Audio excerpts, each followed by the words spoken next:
Salut les amis, bienvenue sur votre plateforme. Donald Trump est agacé. Donald Trump est très en colère. La colère de Donald Trump, c'est pourquoi Donald Trump a engagé ou s'est engagé dans une guerre en pensant que ça devait être très facile.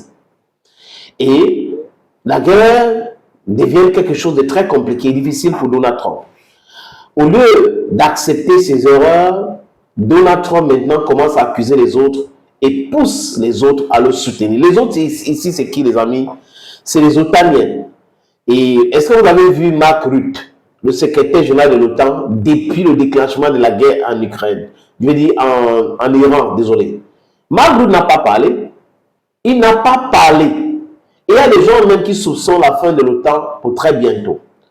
Et ça sera une bonne nouvelle pour Vladimir Poutine parce qu'il a toujours dit que l'OTAN était une organisation très dangereuse. Moi, je pense aussi, la Libye, l'Irak, l'Afghanistan, vous pouvez citer les autres pays que cette organisation a attaqué. Donc l'OTAN, ce n'est pas une organisation défensive. Les Américains ont créé l'OTAN pour mettre les Européens ensemble pour faire leur guerre illégale, pour leur hégémonie.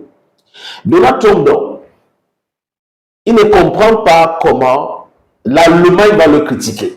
Le chancelier allemand, au début, est allé voir Donald Trump pour le persuader de ne pas déclencher une guerre contre l'Iran.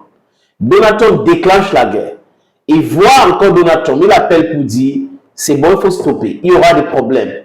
Le pétrole ne va pas passer. Les Iraniens bloquent. Donald Trump pense que c'est la blague.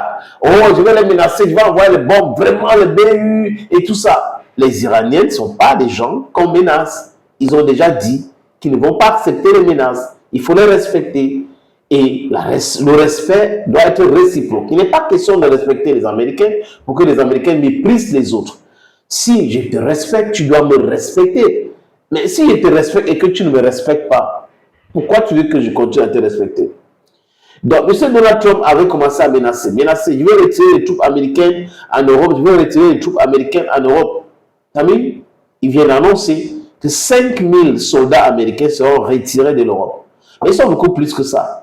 Si 5000 sont retirés, pourquoi ils ne retirent pas tout le monde? Parce qu'en grande partie, les bases militaires américaines en Europe aussi aident l'économie américaine. C'est vrai que ça aide les pays qui ont ce base-là, les économies à tourner localement et autres.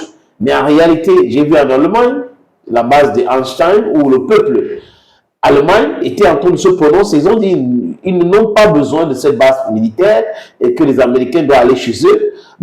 D'autres personnes qui sont des atlantistes pensent que ça doit rester. Mais l'Allemagne a dit quoi? Quelle était la réaction de Friedrich Merz? Friedrich Merz qui s'est à l'origine de tout cela parce que lui, il a dit que l'Iran a humilié les États-Unis d'Amérique. Il a dit tout un pays a été humilié par les Iraniens. Les Américains ont envoyé J.D. Vance à Islamabad pour les négociations. L'Iran est arrivé là-bas, dit ok, voilà nos points. On va discuter de ça une autre fois. Après, la même chose. On a toujours été obligé d'annuler les négociations ou refuser d'envoyer les Américains là-bas en disant que je ne vais pas les envoyer pour que l'Iran vienne dire que voilà un autre point. Il faut qu'on commence à réfléchir sur ça et tout. Ça, c'était l'humiliation. Et tout le monde sait que les États-Unis d'Amérique ont été humiliés. Pedro Sanchez avait vu ça venir, le premier ministre espagnol. Il avait dit pas de sous-vol d'avions militaires américains sur le territoire espagnol. Mais c'est clair, vous n'allez pas utiliser le territoire espagnol pour faire des guerres. Et l'Espagne, donc maintenant, toilette ses relations avec les pays du Golfe, avec l'Iran. Il n'y a pas de problème. Vous ne pouvez pas chercher les problèmes et vous voulez mettre tout le monde là-dedans. Et on va retirer l'Espagne de l'OTAN. Les Espagnols ont dit qu'on s'en fout, on peut même sortir. Vous allez voir qu'il n'y aura rien.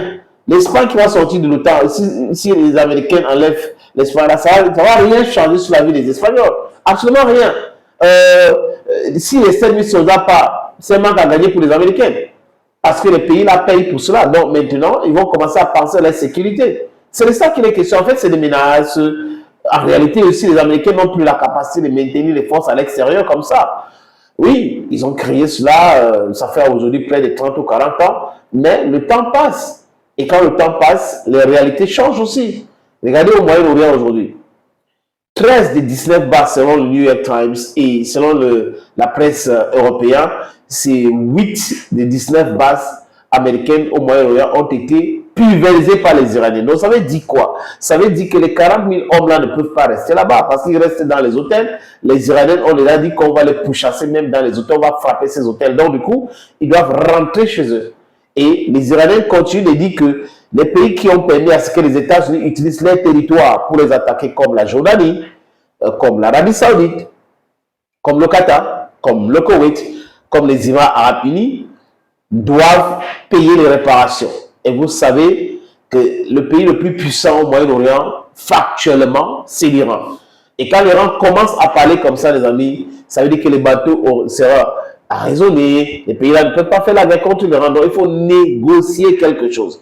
Donc, Donald Trump, Asia for you, tu as déclenché une guerre, tu dis que tu es en train de te préparer pour une nouvelle phase de la guerre. Mais les Iraniens ont trop d'avance parce qu'ils ont déjà dit que si d'éventualité ils sont attaqués, la brutalité avec laquelle ils vont répondre, ça sera vraiment une nuit. Et les gens sont d'accord, beaucoup de personnes sont d'accord en disant les Iraniens ne racontent pas du n'importe quoi. Ils sont factuels, concrets. Quand ils disent qu'ils vont faire quelque chose, sachez qu'ils vont le faire. Et ils vont le faire très très bien. Donc si Donald Trump essaye, il verra. Maintenant, les bases militaires, c'est les Européens.